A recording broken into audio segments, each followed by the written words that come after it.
देखिए, पूजा पाठ जब नमः शिवाय का मंत्र या कोई भी मंत्र, ये भगवान से एक व्यवहार करना, जो प्रभु की हम सेवा करते हैं पूजा पाठ में, यही तो होता है ना, विनती प्रार्थना सेवा, विनती प्रार्थना और सेवा। इसके अलावा और क्या करते हैं? अरे प्रभु को हमने भोग लगाया, प्रभु की सेवा किया, प्रभु के पूजा स्थल को साफ सफाई किया, मैंने सेवा किया, धूप दीप जलाया, माला पहनाया, हमने सेवा किया। उसके अलावा क्या करते हैं? बखान करते हैं और विनती करते हैं, श्लोक के माध्यम से, दोहा के माध्यम से, पाठ के माध्यम से, भजन के माध्यम से। तो ये सेवा है, व्यवहार है, हमारा व्यवहार है, हमारा प्रेम है। कहा जाता है कि भगवान प्रेम का भूखा है, भगवान प्रेम का भूखा है, प्रेमी तो चाहिए। तो यहां महाशिव शक्ति धाम ने कहा कि आप यदि परिवार के साथ का मतलब ये नहीं है कि लोग जोड़ लेते हैं कि वो तो अलगे हैं, चाचा दादा ताऊ सब अलग हैं, वो कैसे पूजा करेंगे। मेरे कहने का अर्थ ये है कि जिसके साथ एक रोटी चल रही है, शाम सुबह की जो रोटियां चल रही हैं, जो लोग सामूहिक हैं, वो लोग, जो लोग एक साथ घर में रह रहे हैं, वो लोग मिलकर यदि सब लोग एक साथ बैठकर यदि भगवान का कीर्तन करें, भगवान का आह्वान करें, भगवान से विनती करें, तो बहुत ही शीघ्र भगवान खुश हो जाते हैं, भगवान प्रसन्न हो जाते हैं। और जब भगवान किसी परिवार पे खुश हो जाए तो फिर क्या कहना, फिर अब कुछ कहने के लिए बचता ही नहीं। जब भगवान ही किसी पे खुश हो जाए, अब उसके आगे हम क्या कह सकते हैं? नहीं कह सकते। अब ये परिवार के साथ पूजा करने से क्या होता है, क्या लाभ मिलता है? जैसे समझिए मेरी बात को, कि मानिए आपके घर में कोई मेहमान आ गया, कोई रिश्तेदार आ गया, मान लीजिए हमारा और आपका परिचय है, आपके घर में 10 लोग रहते हैं, 10 लोगों का परिवार है, लेकिन जब मैं आपके घर कभी गया तो केवल आप मुझसे मतलब रख रहे हैं, बाकी 10 लोग 9 लोग सब अलग अलग, कोई किसी से मतलब नहीं रखता, कौन आया है कौन नहीं आया, कोई मतलब नहीं, आप ही मुझसे बातें कर रहे हो, आप ही मुझे पानी पिला रहे हो, खाने की व्यवस्था नाश्ते की व्यवस्था आप ही कर रहे हो, घर से कोई मतलब नहीं। शायद मैं घंटे 2 घंटे 4 घंटे रहा आपके घर और मैं बोला कि भैया आप चलते हैं, आप बोलोगे कि नहीं गुरुजी आज ठहर जाइए, मेरे यहाँ ठहर जाइए, मेरे यहाँ रुक जाइए, तो शायद मेरी इच्छा नहीं होगी कि हम आपके घर आप ठहर जाए, रुक जाए, मेरा मन नहीं बोलेगा, क्योंकि आपके घर वालों का मुझे व्यवहार बहुत अच्छा, हाँ, लेकिन आपका व्यवहार अच्छा लगाओ तो कुछ रहेगा, लगाओ तो थोड़ा बहुत तो चलेगा ही, आपसे व्यवहार तो रहेगा। कभी आप कुछ बोलेंगे तो हम आपकी पुकार जरूर सुनेंगे, समझेंगे, करेंगे जो भी होगा। लेकिन उसी जगह जिस दिन मैं आपके घर आया, शायद आपके घर के सारे सदस्य आपके साथ साथ सारे सदस्य आते और यही बोल देते गुरुजी प्रणाम, गुरुजी प्रणाम, गुरुजी प्रणाम, सब चले आ रहे हैं, सब चले आ रहे हैं और सब लोग गुरुजी प्रणाम, गुरुजी प्रणाम। मुझे बड़ा अच्छा लगता है। फिर पानी पिए, चाय दूसरे ने लाई, बारी बारी से सब लोग बैठ रहे हैं, सबसे परिचय हो रहा है, ये बच्चा है, ये दादा है, ये दादी है, ये भाई है, ये पत्नी है, ये बहन है, सबसे परिचय हो गया, सब लोग बढ़िया बैठ गए।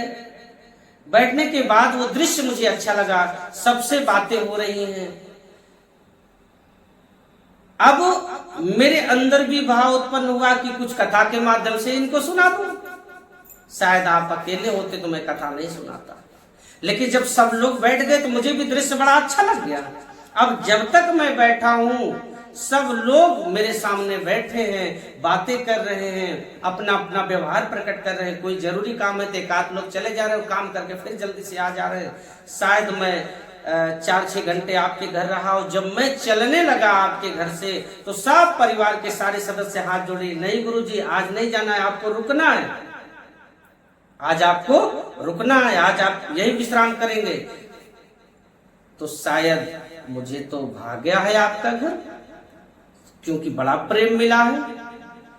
आज मुझे नहीं रुकना है, लेकिन फिर भी मन बोलेगा कि नहीं, घर में बड़ा प्रेम मिला, बड़ा अच्छा, बड़े प्रेम में है सब लोग।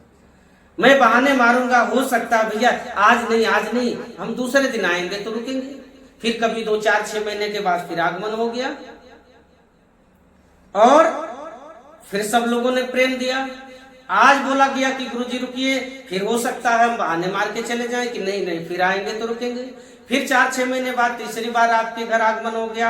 आज आपके घर वाले बोले नहीं गुरुजी, आप 2 बार से बहाने मार के चले गए और आज तो आपको रुकना ही रुकना है, आज हम आपको जाने नहीं देंगे। सब लोग जिद करने लगे। आज मैं ना चाहते हुए भी मुझे आज आपके घर रुकना पड़ेगा। ये मेरी मजबूरी है कि मैं आपके घर में रुकूंगा,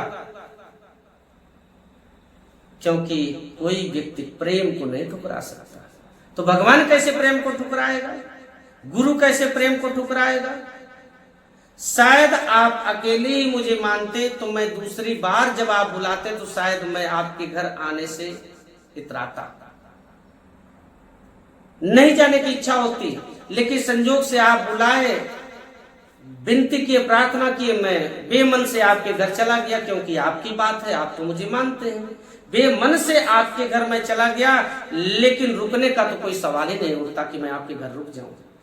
आप बार बार कहते, लेकिन मैं रुकने वाला नहीं, क्योंकि आपके घर में प्रेम की बारिश नहीं हुई। ठीक उसी तरीके से जब कोई परिवार सब लोग बैठकर भगवान का जयकारा लगाते हैं, भगवान की कीर्तन करते हैं, भगवान का आवाहन करते हैं, भगवान का भजन करते हैं, तो वो दृश्य देखकर भगवान बड़ा खुश हो जाता है। और ऐसे परिवार में जब भजन होने लगता है तो भगवान शंकर खुद डमरू लेकर विराजमान हो जाते हैं और वहां आपके भजनों में साथ देने लगते हैं, डमरू बजाने लगते हैं। और याद रखें कि जिस घर में परिवार के साथ पूजा होती है उस घर में सुलह समझौता होता है। कई घरों में देखिए ना, बच्चा मेरी बात नहीं मान रहा, पिता मेरी बात नहीं मान रहा, पत्नी मेरा कहा नहीं करती, पति मेरा ऐसा है वैसा है, तमाम शिकायतें मिलती हैं। याद रख लेना कि जिस घर में भगवान शंकर की पूजा सामूहिक परिवार के द्वारा होगी उस घर में कभी भी गृह क्लेश नहीं होगा। साथ में जब परिवार के साथ पूजा होता है तो किसी घर में जब प्रीति व्याधा से लोग ग्रसित होते हैं, तो जब सब लोग पूजा एक साथ करते हैं तो प्रीति व्याधा को छुपने के लिए कोई शरीर नहीं रह जाता, इसलिए वो आपके घर को छोड़ने का प्रयास करेगी, भागने का प्रयास करेगी। तो आप परिवार के साथ जब पूजा करेंगे तो छुपने का कहीं मौका नहीं मिलेगा और आपका घर छोड़ देगी। नहीं तो क्या होता है, एक व्यक्ति पूजा कर रहा है, वो प्रीति व्याधा आपके शरीर को छोड़कर दूसरे के शरीर को छू लिया, वो बनी की बनी रह गई। ठीक उसी तरीके से कभी कभी क्या होता है कि ग्रहों का प्रकोप, किसी भाई पर ग्रह का प्रकोप है, दुख माता को मिल रहा है, दुख पिता को मिल रहा है, दुख बहन को मिल रहा है, दुख दूसरे भाई को मिल रहा है, इसलिए कि ग्रहों का कुछ ऐसा प्रकोप होता है कि वो उसका उल्टा प्रभाव पड़ता है, दूसरे पे प्रभाव पड़ता है। तो ऐसी स्थिति में जब सामूहिक तरीके से सब लोग पूजा करते हैं तो ग्रहों का भी प्रकोप शांत भाव में होता है और उस घर में खुशियां आती हैं। और जिस घर में सामूहिक पूजा होती है उस घर में किसी प्रकार का दोष नहीं पड़ता। आपके घर में खुशियां ही खुशियां चलती हैं। उस घर में हमेशा रोजी रोटी संस बरकत हमेशा होता रहता है और हमेशा वो घर खुशहाल रहता है। धन्यवाद।